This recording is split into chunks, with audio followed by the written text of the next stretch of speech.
Democratizar ainda mais o acesso aos concursos e oferecer preparação de excelência é a missão do curso sobre Direito. O meu nome é William Ackerman, eu sou defensor público do Estado do Rio de Janeiro desde 2012, assessor de ministro do Supremo Tribunal Federal desde 2018 e coordenador do curso sobre Direito. Aqui no nosso canal, vocês terão acesso a aulas com os melhores professores do país. E nas nossas turmas, há ferramentas disruptivas para facilitar o seu caminho até a aprovação. Então deixe seu like, se inscreva no canal e não deixe de conferir no nosso site as nossas turmas com matrículas abertas e preços promocionais.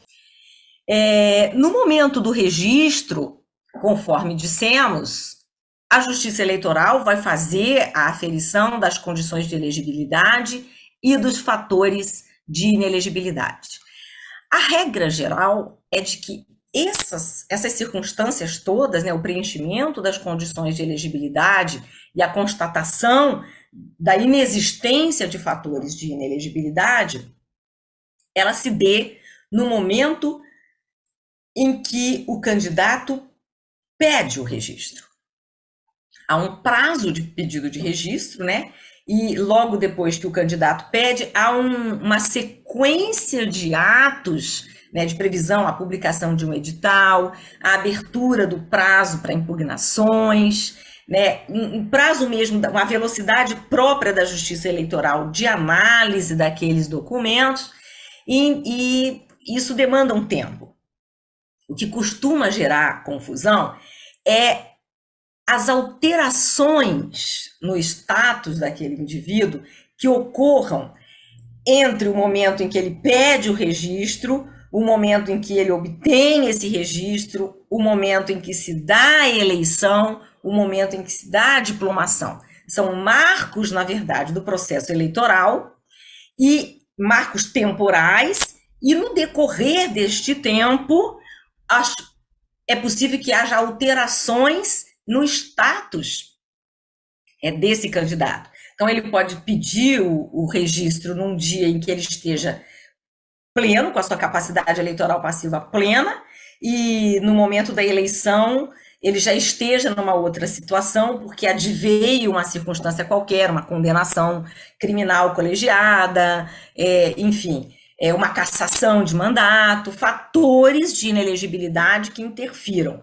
Ou pode acontecer o contrário, no momento em que ele pede o registro, ele ainda não está com essa capacidade plena, ele tem, vamos imaginar, uma condenação por improbidade administrativa colegiada, no dia que ele pede o registro, e portanto, ele está teoricamente inelegível, aguardando ali a Justiça Eleitoral reconhecer ali, mas nesse meio tempo ele pede o registro e vai pleitear uma liminar que suspenda os efeitos daquela condenação e lhe devolve. Nesse momento, então, entre o pedido de registro e a data da eleição, ele obtenha essa liminar suspendida. Então, é uma circunstância que interfere, nesse caso, para beneficiá-lo no meio do processo. Então, essas alterações nessa condição é que costumam gerar uma dificuldade.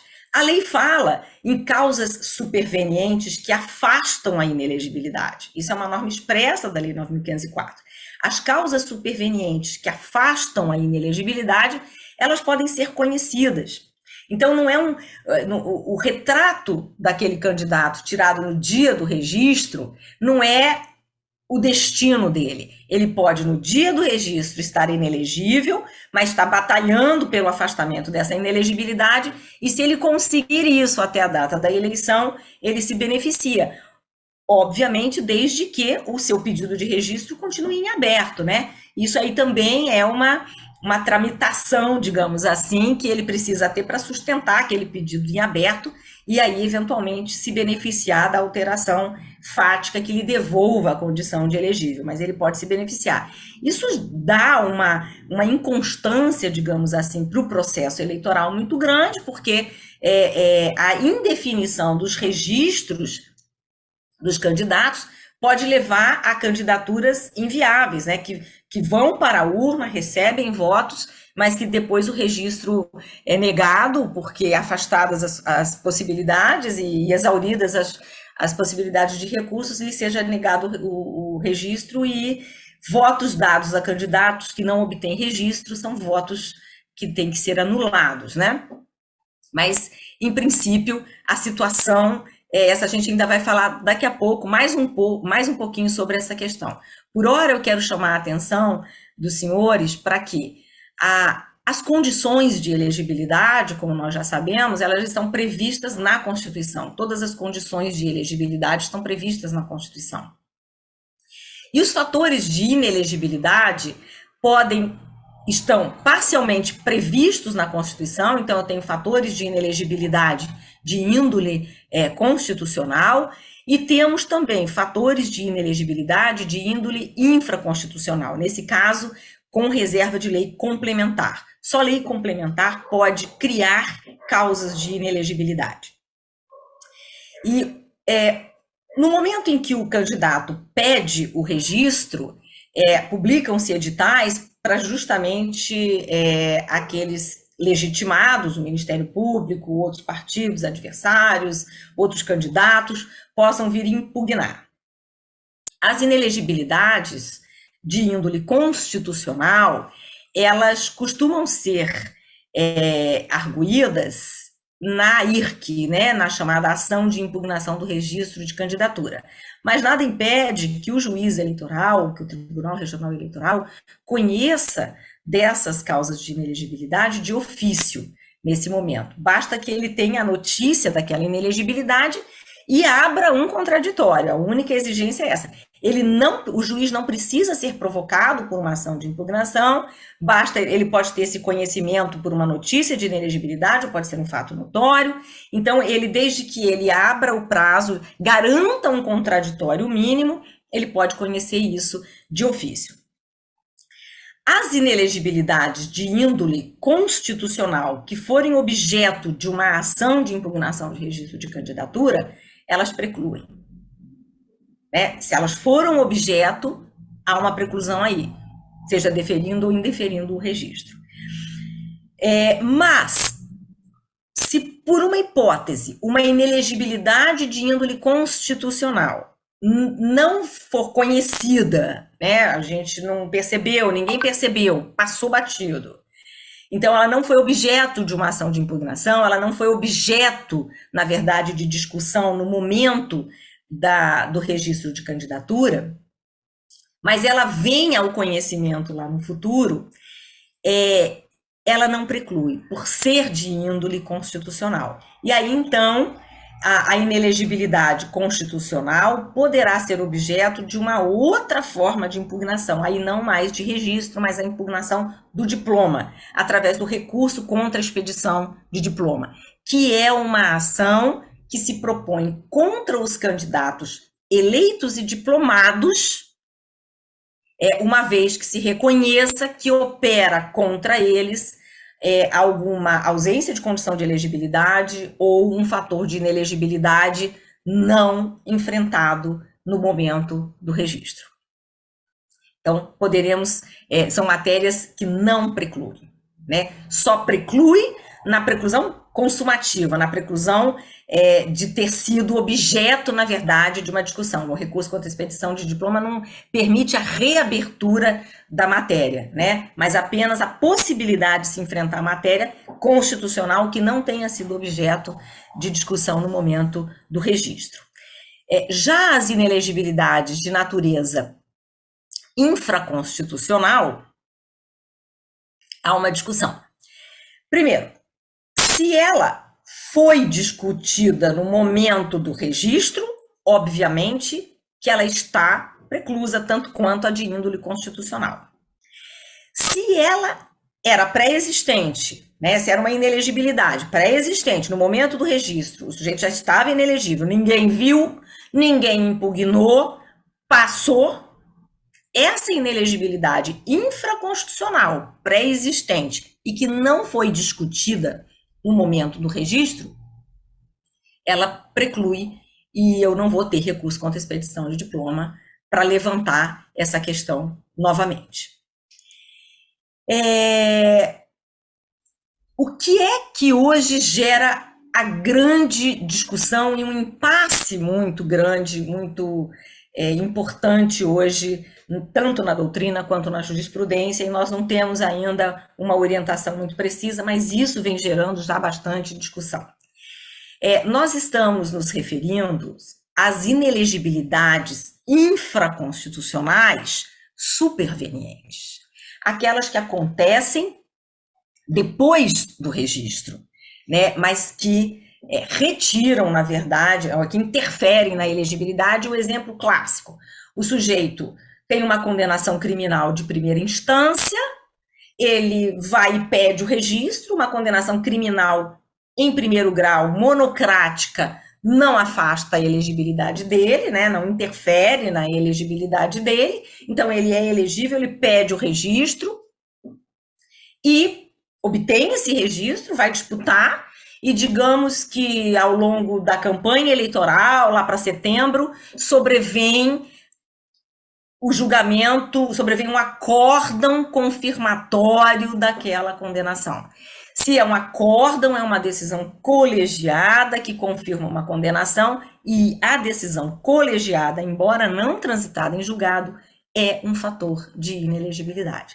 Então, se trata de uma inelegibilidade superveniente, né? Ela acontece depois, superveniente ao registro, o sujeito está disputando, ganhou um registro como elegível, se torna inelegível no meio do processo eleitoral.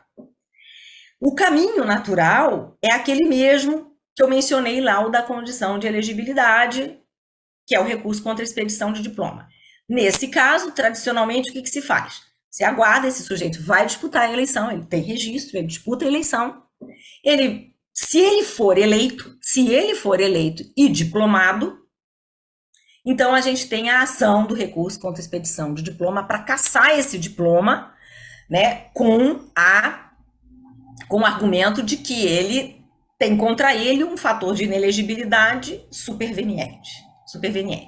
Temos, inclusive, uma súmula, a súmula 47 do Tribunal Superior Eleitoral, que diz o seguinte: a inelegibilidade superveniente que autoriza a interposição de recurso contra a expedição de diploma, fundado no artigo 262 do Código Eleitoral, é aquela de índole constitucional ou, se infraconstitucional, superveniente ao registro de candidatura e que surge até a data do pleito. Essa súmula tenta estabelecer um termo final para a superveniência, né? A inelegibilidade superveniente tem que acontecer até a data do pleito. Se ele se elege e só se torna inelegível depois da eleição e antes da diplomação, por essa súmula você não tem mais recurso contra a expedição de diploma. O que ele está querendo dizer aqui é que é um fator de inelegibilidade, eu preciso aferir até o dia da eleição. O que acontece depois vai virar um critério só político e não mais jurídico.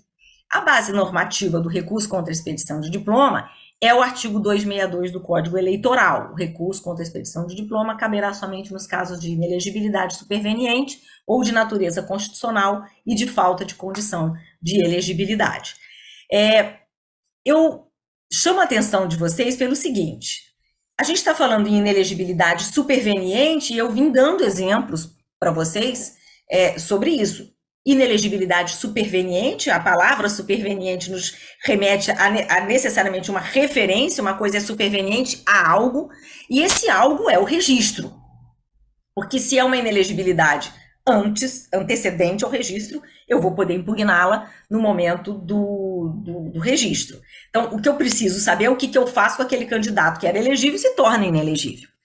Sempre foi assim, tanto que nós temos a súmula 47. Mas nós tivemos uma alteração na legislação em 2019 que introduziu o parágrafo 2º ao artigo 262, dizendo que a inelegibilidade superveniente apta a viabilizar o recurso contra a expedição de diploma, decorrente de alterações fáticas ou jurídicas, deverá ocorrer até a data fixada para que os partidos políticos e as coligações apresentem os seus requerimentos de registro de candidatura. Vejam que esse parágrafo 2º traz uma incongruência absoluta, porque ele está dizendo que a inelegibilidade superveniente tem que acontecer antes. Então, não há margem de interpretação racional do parágrafo 2º do artigo 262. Não por outra razão, ele vem sendo apontado pela doutrina como um dispositivo inconstitucional, justamente porque ele não dá margem de interpretação possível, né? Ou é superveniente ou é antecedente. E ele está dizendo aqui que é que é o superveniente, tem que acontecer antes. Bom, em que pé que estão as coisas aqui? Primeiro que, embora essa alteração legislativa tenha se dado em 2019, ela não valeu para 2020, porque ela entrou em vigor, na verdade, essa alteração entrou em vigor há menos de um ano das eleições de 2020, né? E ela entrou em vigor em dezembro de 2019 e as eleições de 2020 aconteceram em novembro, né, por causa da pandemia. De qualquer forma, foi há menos de um ano e nós temos aqui o princípio da anualidade, que é um princípio da Constituição que determina que as alterações do processo eleitoral, as alterações legislativas, precisam estar em vigor há pelo menos um ano do período eleitoral. Então, a gente não viu esse dispositivo ainda ser aplicado. E como que ele vai ser aplicado? As eleições de 2022 serão um momento de definição disso. Afinal de contas, esse dispositivo vai ser reconhecido como inconstitucional ou não, e isso vai gerar uma incerteza bastante grande. Essa é uma das questões hoje mais debatidas e bastante controvertidas para esse momento, e por isso eu chamo a atenção dos senhores para ela. Um outro tema que eu pensei sobre o registro foi o fator da inelegibilidade, previsto no artigo 1º, inciso 1, a linha L, da Lei Complementar 64, que é a Lei das Inelegibilidades, porque traz aqui uma inelegibilidade decorrente de ato de improbidade administrativa.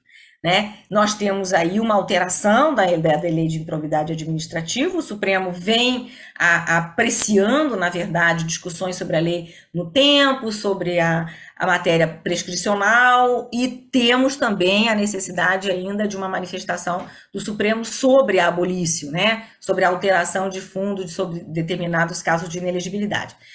De improbidade administrativa, para saber a interferência disso no plano da elegibilidade ou não. De qualquer forma, nós temos nessa linha L uma inelegibilidade que decorre de uma decisão colegiada, proferida por órgão judicial colegiado, por ato doloso de improbidade administrativa, que importe lesão ao patrimônio público e enriquecimento ilícito. Esse é um dispositivo que vai sofrer menos com a alteração legislativa, mas o que eu quero chamar a atenção dos senhores é para essa conjunçãozinha aqui e, né? A jurisprudência atual vem entendendo que a inelegibilidade exige que a condenação por improbidade administrativa se dê pelos dois modelos, né? Essa conjunção e é uma conjunção de acumulação, né? De soma. Então, se o sujeito está condenado numa improbidade administrativa apenas por lesão ao patrimônio, ele não está inelegível pela jurisprudência atual. Isso foi uma luta, o Ministério Público tentou o contrário, né, ser um dissociativo, mas não. Então, o que está prevalecendo hoje é a necessidade de acumulação das duas condenações. O que nós temos é a possibilidade de que o enriquecimento ilícito não seja do próprio autor do ato da improbidade administrativa que gera a lesão. Admite-se essa acumulação com o enriquecimento ilícito de terceiros.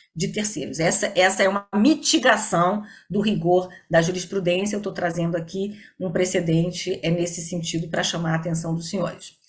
E também chama a atenção para a súmula 41 do Tribunal Superior Eleitoral, no sentido de que não cabe à Justiça Eleitoral decidir sobre o acerto ou desacerto das decisões proferidas por outros órgãos do Judiciário ou dos Tribunais de Contas que configurem causa de inelegibilidade. A aferição da Justiça Eleitoral é uma aferição só formal, da existência ou não, mas não pode rediscutir dentro da Justiça Eleitoral a justiça daquelas decisões que geraram a inelegibilidade.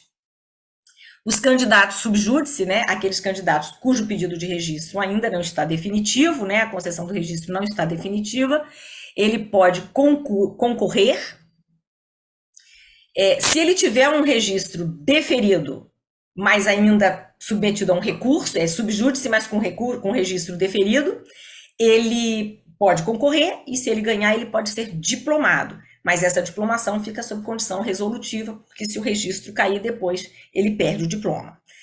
Se o candidato concorre sem registro, né, ele pediu o registro foi indeferido e ele está recorrendo contra o indeferimento, ele disputa a eleição sem registro, Os votos dele são contados separadamente, ele pode prosseguir na campanha, mas ele não pode ser diplomado, né? A eleição dele fica sob condição suspensiva. Só se diploma candidato que tenha um registro, ainda que precário. Ok?